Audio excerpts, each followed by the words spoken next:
नमस्कार विद्यार्थियों, मैं सिंबूराम, सहायक आचार्य हिंदी, राजकीय महाविद्यालय अटरू 12।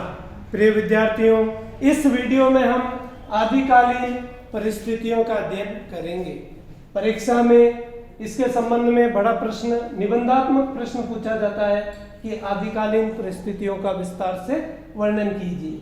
आदिकालीन परिस्थितियों को हम निम्नलिखित बिंदुओं के अंतर्गत राजनीतिक परिस्थितियां, सामाजिक परिस्थितियां, धार्मिक परिस्थितियां, सांस्कृतिक साहित्यिक परिस्थितियां, इनके अंतर्गत अध्ययन करेंगे।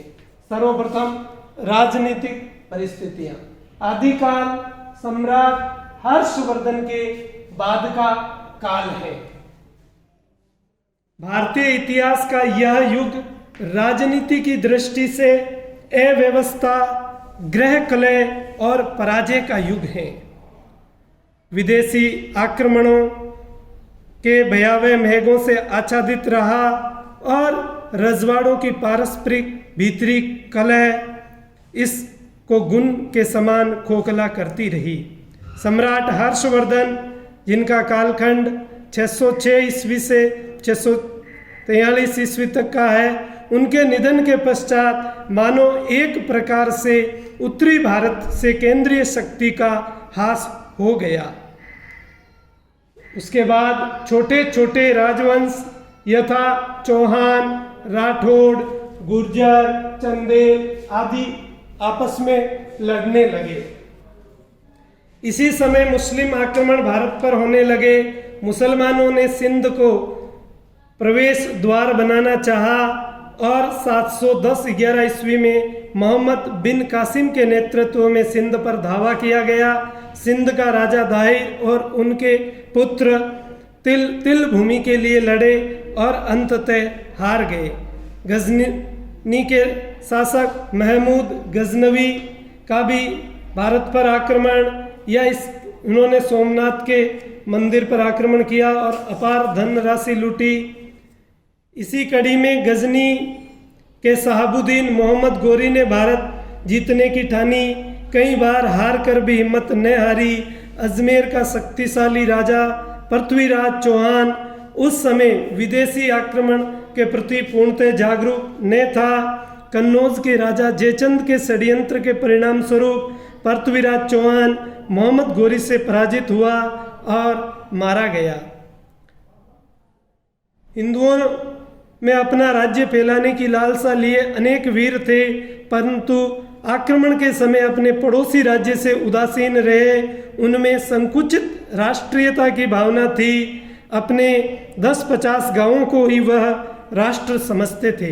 व्यापक रूप से समूचे भारत को राष्ट्र नहीं समझा। यही कारण है कि व्यक्तिगत वीरता होते हुए भी उन्हें पराजित होना पड़ा। यदि सम्मिलित रूप से विदेशी आक्रमणों का सामना किया होता तो निश्चित रूप से भारत का मानचित्र आज कुछ और होता। यह समय सामंतवाद के बोलबाला था। इस समय में राजा को सर्वोपरि सत्ता के रूप में समझा जाता था। इस प्रकार राजनीतिक दृष्टि से भारतीय इतिहास का यह काल पतन का काल ही कहा जाना चाहिए। सामाजिक परिस्थितियां। आदिकालीन समय में अनेक संप्रदाय थे। वर्ण व्यवस्था विकृत थी। बाल विवाह, प्रदा प्रथा, संयुक्त पितृसत्तात्मक परिवार, सती प्रथा, नारी को केवल भोग विलास की सामग्री समझा जाता था।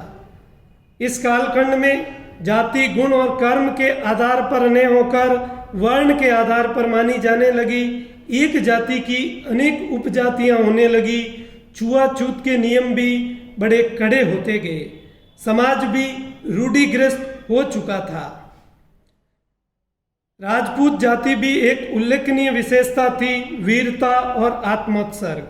राजपूत नारियां भी इस दिशा में पीछे नहीं रही। जौहर उनके आत्म बलिदान और शौर्य का प्रतीक हैं। स्वयंवर प्रथा उस युग की एक अन्य सामाजिक विशेषता थी, लेकिन नारी को केवल भोग विलास की वस्तु या सामग्री मात्र समझा जाता था। राजाओं का जीवन भी विलासमय था। स्त्री के संबंध में समाज में कोई उच्च धारा नहीं थी और सती प्रथा और बाल विवाह का प्रचलन था।